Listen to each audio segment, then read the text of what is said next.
जोबन होई फ्यूज जे करबे तू यूज होई चढ़ल तोर जवानी छोड़ता काहे पानी इहे रानी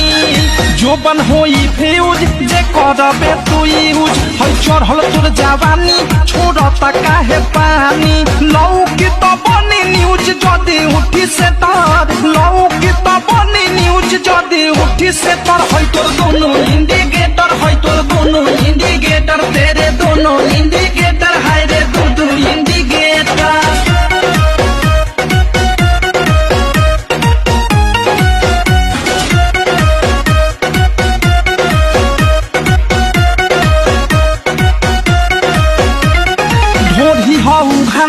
तोर गरम हो बाजार चिखा दे तो निधन मन होई टाना